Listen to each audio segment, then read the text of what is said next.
Hey guys, and welcome to my channel. Today we're going to be doing a new arrow build, so come along with me and we will be setting up my new arrows. Let's go.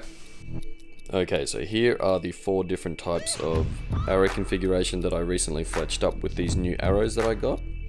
As you can see, I've got 2 4-fletch versions and 2 3-fletch versions.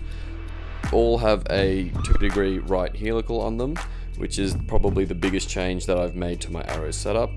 In the past I've only ever used straight fletch, but these are all helical, which was the biggest thing that I got as a bit of advice to say to get these broadheads to fly straight. So these are the new arrows I got. I've been testing them, and what I'm going to do today is I'm going to take off these wraps off these vanes, and I'm going to fletch up 6 of these ones with the Broncos with the 3-fletch, and 6 of these ones with the Blazer in the 3-fletch. Okay, so these are the different broadheads that I have at my disposal. The ones on the left here, these ones, they're a 3-blade, and so are these ones. These are both 2 blades, both double bevel on the 2-blade versions. And recently I was able to get these ones shooting okay. However, these ones, and these ones were really sporadic. And my goal was to be able to shoot these ones comfortably, and then as well these ones in the future, but these are 225 grains and these are 125, and these are both 100s. For pig hunting I'd like to use these ones just because they're relatively cheap, but they are quite good quality, and they just do the job, and I don't care too much if I lose or break them. Same with these ones, but because they're only 100 grain I just don't know how great they're going to work with pigs. But these ones definitely, I've heard lots of stories of people using them and they seem to be quite good. So the main goal with this new arrow build was to get these broadheads flying true and straight, and with my testing that I've done recently, the new arrows definitely achieve that. Okay, so the first step that I'm going to do is I'm going to install these wraps on my arrows. I'm using white because it's going to make the arrow really easy to see and hopefully stand out if it buries itself under the ground.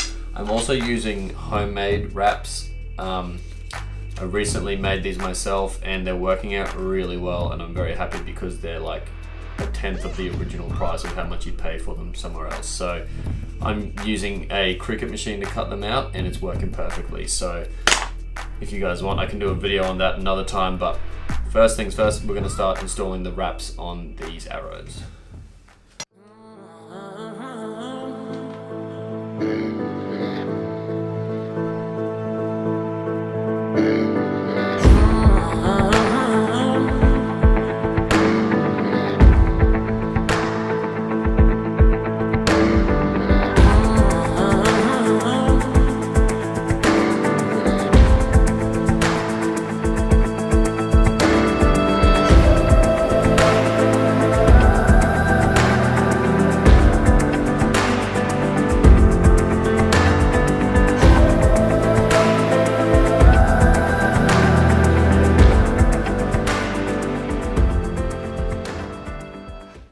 As you can see, there's a little crease in the wrap, obviously because it's homemade, but I'm pretty happy with that. That gets most of the arrow. I could probably fix it up in later iterations, but for now that works and does the job very well.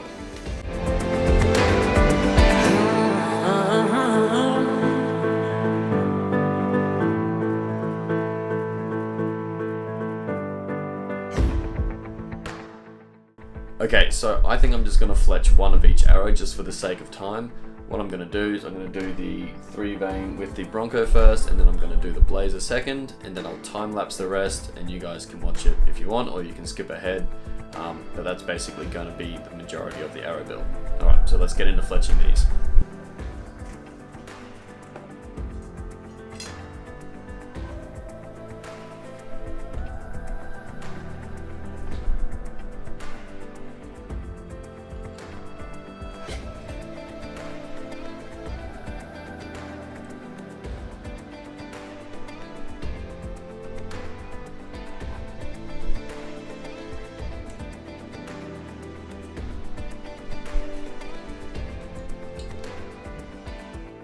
With these new Eastern arrows, they all seem to have this little notch, which I use as an indicator for my arrows. So I always put that little notch on the nock facing towards me, and I start with my flat side on my Bitzenberger facing down.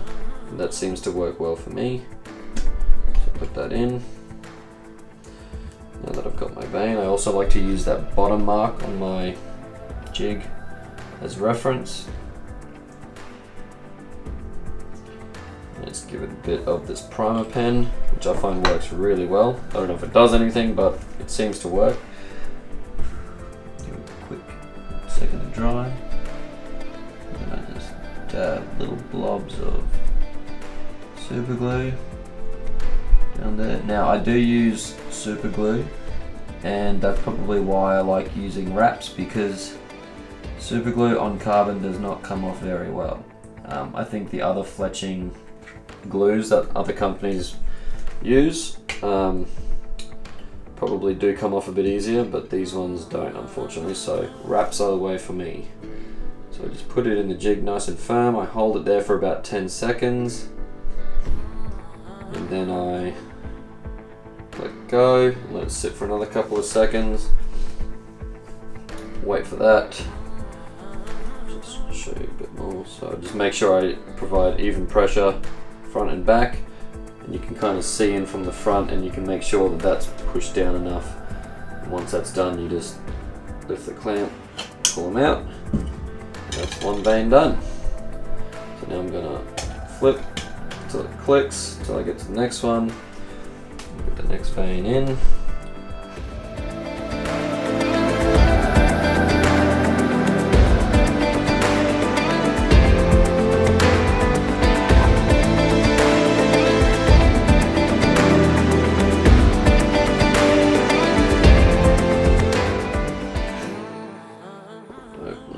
Pull out.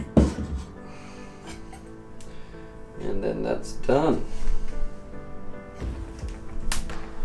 So then the other thing I like to do when I finish them off, which I know a lot of other people do, and that is what they call tops and tails. Just a little bit of glue on the back, and then the same on the front, just to kind of give it a little bit more structural integrity. It doesn't come off. That one's done. And then what I do is I sit it off to the side where it's sitting off the edge, and I let it dry for a bit. And now we're going to repeat the same process with the blazers. So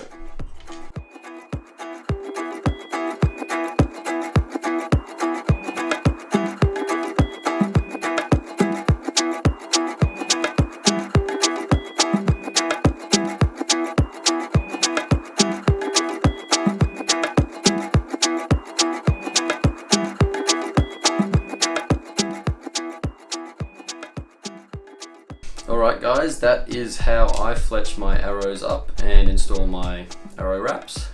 I hope you really liked the video, and I hope it was informational and helped you guys. Yeah, if you have any comments or any tips or tricks that you want to leave me, let me know and I'll try and implement them in the future. But if you have any questions as well, just ask and I will do my best to answer them. So thank you so much for watching guys, I hope you enjoyed it, and I hope these fly well. I'll see you guys in the next video. Bye.